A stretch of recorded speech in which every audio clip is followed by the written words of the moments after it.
Peace family, what's good? It's your man Ocean. Welcome back to the Chieftain Network.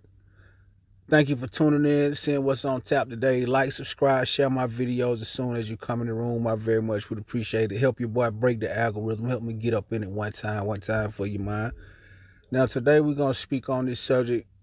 Actually I'm gonna get into this article, but I gotta set it up a little bit. I remember a few years ago. It wasn't very long ago. It was very recent memory that when you brought up the word reparations, it was a taboo word. It was a word that people were scared to approach, and it had such a, it seemed like a negative connotation to it, that even the people who deserve the reparations and the people who are being fought for to atone, they was even scared to say it. And the people who owe the reparations, they was loving the fact that people had to tiptoe around the subject. But now it's come a time, and there's a time period where basically even you can look at, say, like the interviews that Shannon Sharp doing and all that type of stuff. It's a truth period time, and people are scared. People are not scared to tell their truth, or they getting less scared to tell their truth, and the truth is coming out about a lot of situations. And now we got some people who in where's this at, saying that St. Louis University owe them $74 billion for building the school on their back. So like I said, I'm going to get into this article. It says, descendants of slaves that were forced to build St. Louis University say the Jesuit school owes them more than $70 billion in reparations. That's on the, that's on the lower end. The figure was calculated by economists based on 70 people identified as slaves in the Jesuits earning a low wage of 5 cents an hour between 1823 and 1865, and adjusted for inflation, according to a PBS article posted on the website. The descendants of the St. Louis University enslaved last week. So you see what we got going on. It said DSLUE consists of 200 people that trace their lineage to the slaves and have called on the university to come up with a plan to compensate them what they are rightfully owed for the sins of its founders. And this it is a right. Rightfully owed is the right term to use, because where else can you go to get a whole country, a whole school, a whole anything built of skin, bone, sweat, tears, and blood for free? So it's always a time for compensation and a time for atonement that's coming. And it's always been on the way, but now it's closer and more vivid. The reality of that situation is more vivid than it's ever been, and we still a long way from it. But the fact that it's not such a taboo subject anymore shows you that progress is being made in a direction, and we will get our reparations. It said the group's lawyer told the Post Wednesday that the figure derived from experts was conservative. I told you it was conservative, and the start of a fair discussion, not a demand. I haven't asked them to give us $74 billion, so let's be clear," said Ariva Martin. Well, you need to go ahead and put that pressure on them, Ariva. "We did what they have not done. We said that there's an important part of history, important part of this story that's missing, and that's what the economic valuation of these wages are," she said. "And then we're going to have a discussion about atonement and reconciliation. We need to have a discussion about all of these factors that get into that. We can't just discuss it based on limited information, because we're not going to end up with a totally fair resolution." So there they go with the discussion. And I agree that the information needs to be vast, but it's been, how long has 1600, 1619 we supposed to, come on, man. I think they said that's what we got over here. I mean, the shit go back over 400, 500 years, is what I'm trying to say. DSLU founder and director Robin Prouty is described from the university slaves as Charles Shelvin and Henrietta Mills, according to the university documents. Prouty was called on the university last week to do something positive by properly acknowledging the tragic history of her family members.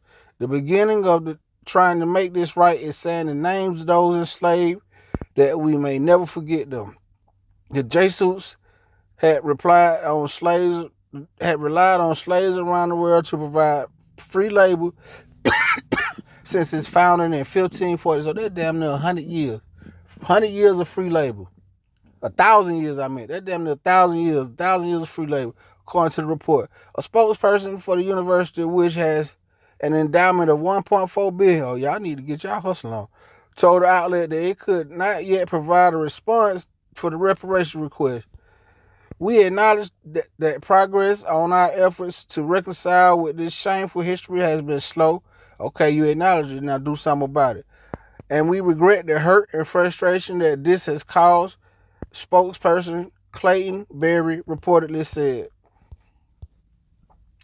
Berry added that the university will continue working to make amends with descendant families through programs like the Jesuit Slavery History Memory and Reconciliation Project. The Catholic Church religious order acknowledged it used involuntary. So there's another entity that owe reparation does. That's why they say it ain't just the United States government that owe a reparation, bro. So don't just get it twisted. This shit go all the way back to day owners, to the niggas in New England. I'm sorry, I meant not even say that word. To the Great Britain people, and who slavery has been their main economy. That's the main reason they up so far right now, and we can't never got a chance to catch up because the playing field has never been equal, never been equal. In the project, the Catholic Church religious order acknowledged it used involuntary labor to establish, expand, or sustain Jesuit missionary efforts and educational institutions until the U.S. abolished slavery. University officials did not immediately respond to an interview request from the Post. Ariva said she had spoken to the university leaders in the past week and was grateful for the work that they've done in their statements. We just want their actions to match their statements, she said, pointing out that Jesuit officials at Loyola, Maryland, laid out a plan to make restitution for its slavery retired last month. So we got. I'm gonna have to look that story up too about Loyola, Maryland laid out a plan for restitution for that. Now I just wonder when they're gonna implement their plan, but I'm gonna check that out. In 2021, the leaders of the Jesuit Conference of Priests and Reparations and Descendants of People or the organization enslaved. Last year, Georgetown University pledged $27 million in money and donations to the descendants of enslaved people sold to foreign school. Prada said she hoped her group efforts to demand money from institutions built on slavery would benefit not just themselves but all enslaved descendants of those who built this country. And I agree. It's about that time for y'all to come up off of that, or either y'all, it's y'all choice really. You see what's going on with the elections and stuff. Black people are disengaging, or some of them even going to the other side. Now I wouldn't dare vote for either side unless they were speaking my language, and my language is reparations. So that's what a lot of black people. That's what they vote gonna start coming down to in future elections. I don't know so much this election right here. This election right here might just be they might just sit out just to show that this ain't no idle threat. We will sit this thing out and going forward. This is something that the black media has been pushing for a long time now, and it's that they beat the drum so steadily and so repeatedly and so heavily that the message caught on amongst, and it caught fire amongst, you know what I'm saying? I'm not gonna call it a mass majority, but it's gaining momentum. It's gaining momentum every day, and we was never gonna need every single body to make this happen. We just need a critical mass. Word to Professor Blacktrue. We just need a critical mass, and we can make things move. So, we're gonna pay attention. We're gonna stay tuned in and see how these situations progress and what you know what I'm saying, direction they continue to trend in. But anyway, that's the end of that article. Excuse me. That's the end of that article. That's the end of that story. That's the end of that video. Thank you for tuning in to the Chief Network. Like I said, like, subscribe, share my video. Come back again. We'll do this again. Your boy's out.